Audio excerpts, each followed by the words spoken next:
Hello tout le monde, je suis contente de vous retrouver ici en ligne pour vous partager une petite exhortation aujourd'hui. Pour ceux qui ne me connaissent pas, je m'appelle Lydia et je ne suis pas étudiante en théologie comme certains, comme pas mal à Impact même. Donc ce que je vais vous apporter aujourd'hui, c'est ma compréhension par rapport à un passage qui m'a parlé dernièrement et puis j'avais envie de vous le partager aujourd'hui.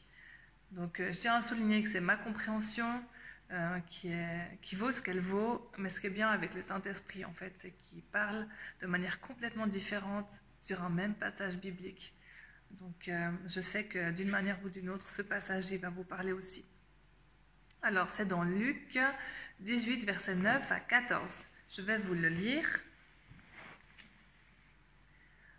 Donc c'est Jésus qui raconte à ses disciples la parabole du collecteur d'impôts.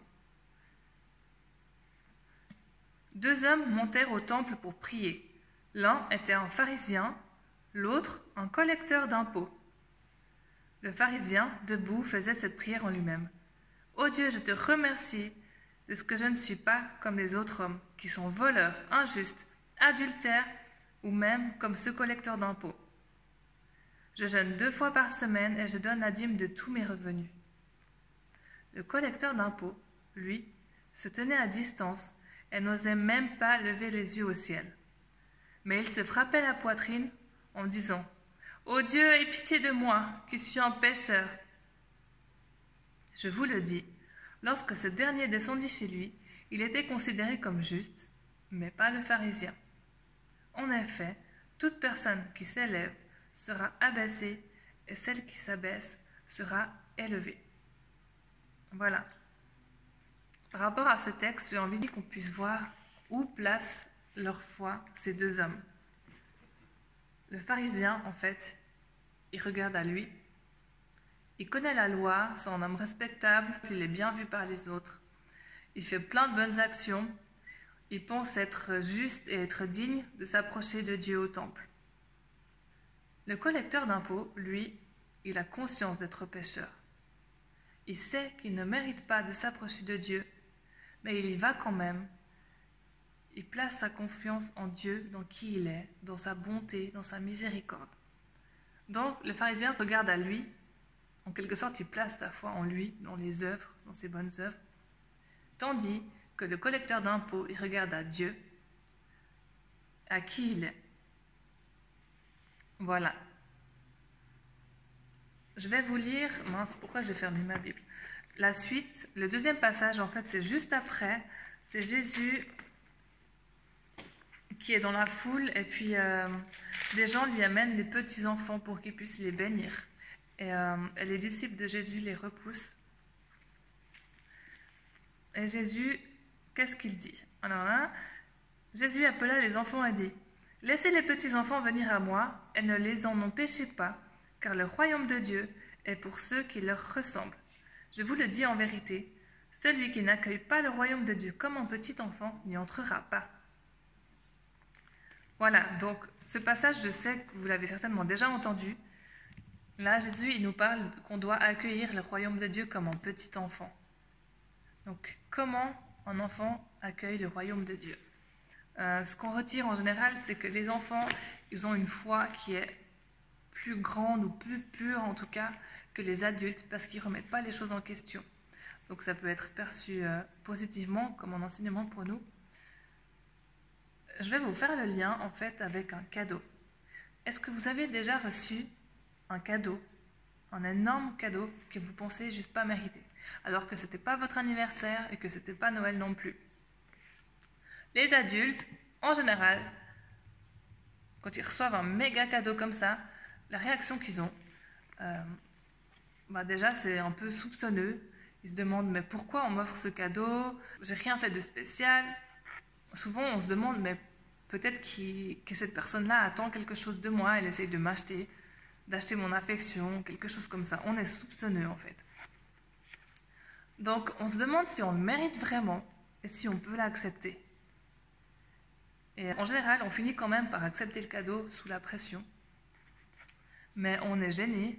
Et puis, souvent, on se sent redevable. Et ce n'est pas une impression qui est agréable pour nous, qu'on apprécie. la différence avec un enfant qui reçoit un cadeau, elle est juste énorme. L'enfant à qui on présente un cadeau, il ne se pose pas 36 000 questions.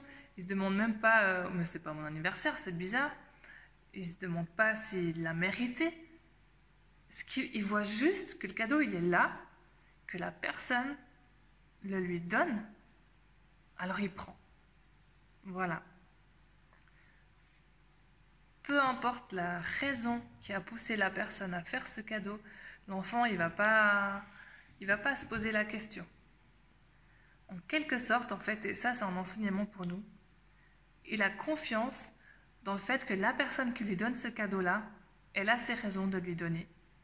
Et lui, il a juste à recevoir. Et c'est ce qu'ils font en général, les enfants, ils sont pressés de prendre leur cadeau et puis de partir jouer avec. Et quelquefois même, ils oublient de dire merci.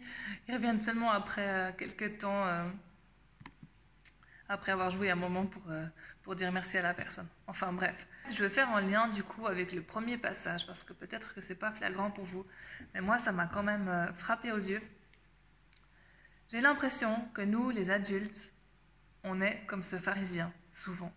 On regarde à nous-mêmes, on regarde à ce qu'on pense mériter, et on reçoit les choses en fonction de ce qu'on pense mériter.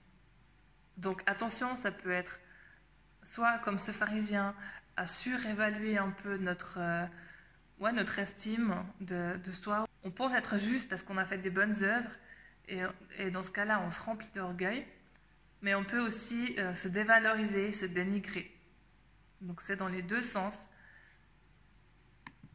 Enfin bon, bref, dans les deux sens, c'est pas l'idéal.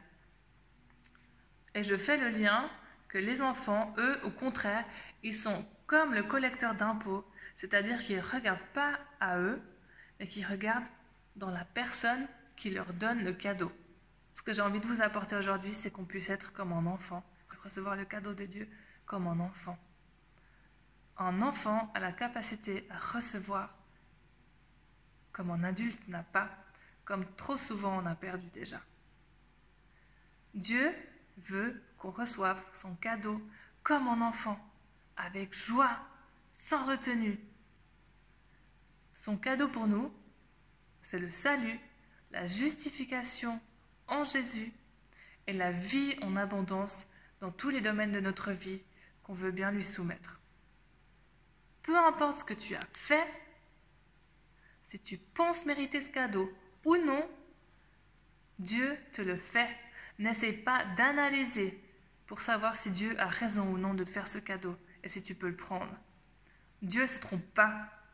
S'il a décidé de te le donner, et crois-moi, il le fait parce qu'il fait ce cadeau à quiconque croit, eh ben c'est que ça en vaut la peine et tu peux le prendre, ce cadeau. Et tout ce que ça implique aussi, du coup. Qu'on soit clair, hein, personne sur cette terre, à part Jésus, personne ne mérite ce cadeau de la vie éternelle et tout ce que ça implique aussi pour nous. Mais n'empêche que Dieu, il a décidé de faire ce cadeau-là, malgré tout. Pas parce qu'on le méritait, mais parce que lui, il nous aime et qu'il veut nous donner le meilleur. Donc il désire de tout son cœur que tu puisses être comme un enfant et prendre ce cadeau. Et son cœur serait tellement réjoui de te voir, te délecter de ce cadeau en quelque sorte. Pardon, je l'ai ok. Donc, pour résumer et pour terminer,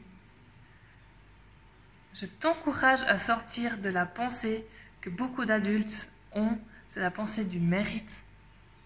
Et c'est de lever tes yeux à Dieu. D'avoir foi comme ce collecteur d'impôts, d'avoir foi en Dieu, en qui il est.